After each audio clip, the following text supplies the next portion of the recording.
Boleh jadi apa yang Allah ingin berikan sebagai pendahuluan sekarang belum sampai kepada kita, karena Allah menyiapkan yang lebih baik di balik kita. Tidak usah diratapi, cepat move on. Kalau sudah tenang, nanti dibimbing menyelesaikan apa yang sedang dihadapi. Maka kata Allah, seperti yang dulu pernah aku selesaikan ribuan masalah itu, yang sekarang pun mudah aku tuntaskan. Hamba-Ku, sepanjang engkau mendekat kepadaku, maka yakinkan dalam dirimu, situasi apapun yang kau rasakan, aku tidak akan pernah meninggalkan.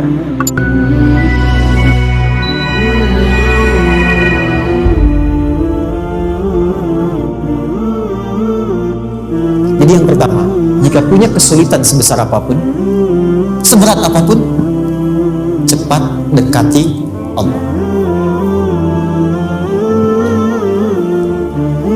Maka di situ akan dijawab langsung oleh Allah, ma wadda'aka rabbuka wa ma qala. Hamba-Ku, sepanjang engkau mendekat kepadaku, maka yakinkan dalam dirimu, situasi apapun yang kau rasakan, aku tidak akan pernah meninggalkanmu. Sudah? Satu? Paham sampai sini? Oke. Pelan-pelan ya. Saya belum bicara caranya. Saya baru bicara di awal motivasinya. Dekati Allah dulu, nanti caranya didetilkan di surah Al-Insyirah. Teruskan. Ma wadda'aka rabbuka wa ma qala. Walal akhiratu khairul laka minal. Perhatikan. Hei, seberat-berat beban saat ini, ingat, satu saat akan tuntas. Dan ini pun ujian. Kalau sudah meninggal, gak ada ujian lagi. Dan nanti kehidupan yang sekarang, apapun yang kau pertentangkan, perdebatkan, perselisihkan, itu semua akan ditinggalkan. Jadi ternyata Allah mengungkap hakikat kehidupan dunia. Apapun yang diperselisihkan, tuh unik ya. Orang berselisih pada yang akan ditinggalkan. Aneh nggak? Ada orang berebut makanan, ya kan? Rebutan sampai berkelahi dan sebagainya. Pada akhirnya makanan yang diperebutkan itu pun akan ditinggalkan. Yang ini meninggal, itu meninggal. Jadi memperebutkan sesuatu yang pada akhirnya akan berakhir. Kata Allah sampaikan, jika Anda mengalami situasi sesuatu yang mungkin membuat berat, tanamkan pada jiwa kita, hei, yang aku kejar-kejar ini, boleh jadi aku akan tinggalkan juga. Kenapa aku harus menangisi dan larut pada sesuatu yang tidak abadi? Maka Allah hibur kita dengan mengatakan, kamu tenangkan diri dulu. Semua yang kamu pikirkan sampai membuat kamu berat begini, pada akhirnya kamu tinggalkan. Dan yang abadi itu akhirat. Walal akhiratu khairul laka minal.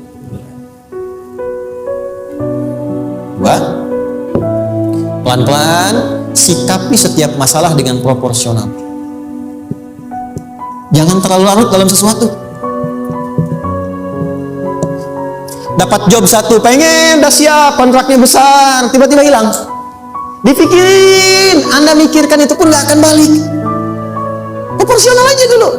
Ya, nanti caranya akan turun nanti di Al-Insyirah. Tenangkan diri dulu. Prasangka baik kepada Allah Subhanahu wa Ta'ala. Boleh jadi apa yang Allah ingin berikan sebagai pendahuluan sekarang belum sampai kepada kita, karena Allah menyiapkan yang lebih baik di balik itu. Kita belum tahu ada apa di balik itu, sehingga kita tidak dapatkan itu. Sehingga kemudian Allah katakan, walal akhiratu khairul laka minal ula. Teruskan, wala saufa yu'tika rabbuka. Pelan-pelan. Orang yang punya sikap seperti ini, itu cenderung lebih dekat mendapatkan ridha Allah dibandingkan dengan orang-orang yang larut dalam kesulitan.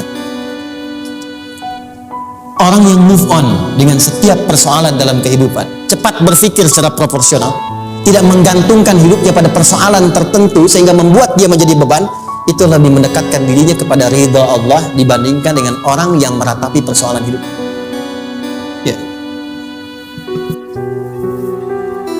Pelan-pelan.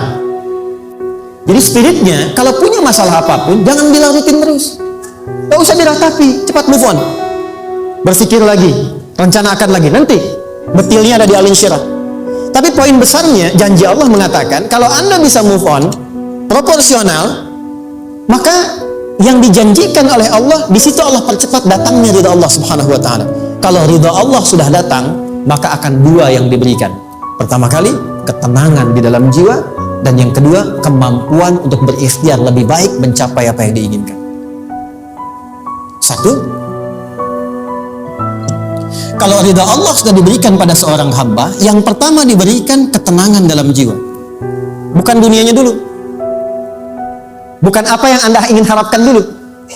Pengen sesuatu, Ya, pengen materi, pengen kedudukan, pengen lulus anaknya ujian, ya kan?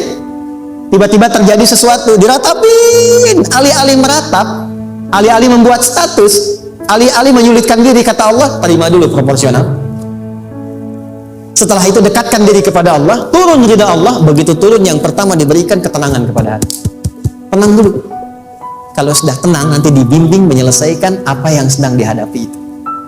Itu poin yang ketiga. Pelan-pelan. 4. Kita masuk ke detail sekarang. Perhatikan baik-baik. Ini yang paling menarik. Alam yajidka yatiman fa'awa. Muhammad SAW, bukankah dulu engkau yatim? Punya banyak masalah? Aku selesaikan juga. Ayahmu meninggal sebelum lahir, ada ibu. Ibu meninggal, ada kakek. Kakek meninggal, ada paman. Ya kan? Ada teman yang menemani Sayyidah Khadijah, teman yang setia, semua kebutuhan tersedia. Artinya apa? Perhatikan baik-baik. Kalau Anda punya masalah sekarang, jangan sampai melupakan yang dulu-dulu pun pernah tuntas Allah selesaikan. Jadi kalau sekarang sedang punya persoalan, jangan sampai satu masalah ini membuat Anda kehilangan harapan dan kehidupan. Sementara Anda sadar dulu pun banyak masalah kok selesai juga. Kenapa dengan yang satu ini kita harus jatuh? Sekarang usia berapa? 20, 30, 40, 50. Sekarang usia 50 tahun, ada masalah, baru 5 menit datang sudah merasa jatuh. Yang 50 tahun ke belakang yang banyak selesai itu kita nilai atau tidak? Maka kata Allah, seperti yang dulu pernah aku selesaikan ribuan masalah itu, yang sekarang pun mudah aku tuntaskan. Jelas? Nah, secara psikologi, orang-orang yang selalu bertindak seperti itu akan selalu punya harapan lebih tinggi untuk menyelesaikan persoalan. Jadi kalau sedang punya masalah, pikirkan yang dulu juga selesai, masa yang sekarang nggak selesai. Itu prinsipnya. Secara psikologis demikian. Jelas ya?